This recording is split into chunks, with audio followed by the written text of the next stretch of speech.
Theresa May suffered a kick in the teeth today despite finally agreeing a Brexit deal, as the EU said it needed more clarity on her vision. Leaders of 27 nations agreed trade talks can now go ahead, but they won't start properly until March. European Council President Donald Tusk made the announcement after signing off a first-round deal on citizens' rights, the £39 billion divorce bill and Northern Ireland. He told journalists in Brussels, "It is now time for internal EU27 preparations and exploratory contacts with the UK to get more clarity on their vision.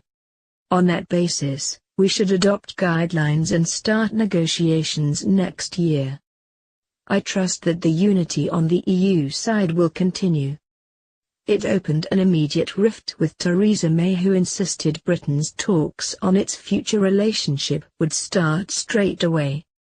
A document agreed by the 27 countries said they will adopt additional guidelines at the next European Council summit in March 2018.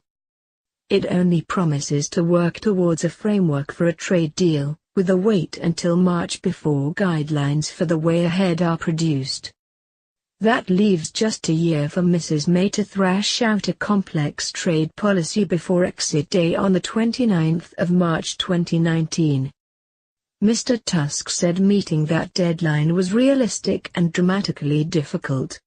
European Commission President Jean-Claude Juncker called Mrs. May tough, smart, polite and friendly, but warned Phase 2 would be considerably harder than the first, and the first was very hard.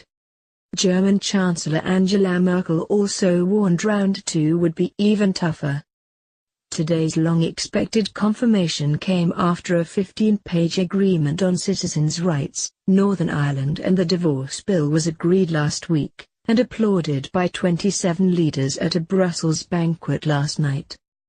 Meanwhile, Mrs. May is suspected to be drawing up a compromise to avoid a repeat of this week's first Commons defeat over Brexit.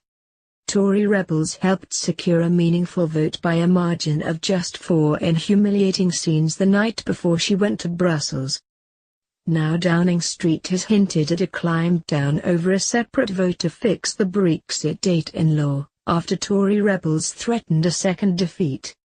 A No 10 spokesman insisted there were no plans to withdraw the government's amendment next Wednesday, which sets the date in law at the 29th of March 2019. But he refused 5 times to deny the government could change the wording of its amendment in a bid to appease the rebels. Instead he said, "We recognize the role of Parliament scrutinizing the bill and we will take a pragmatic approach." Asked if a pragmatic approach meant changing the wording, he replied, "As I said, we have a pragmatic approach to the bill." In another blow for the Prime Minister, it was reported a final discussion on the end state of Brexit in the divided Tory cabinet has been delayed to next year.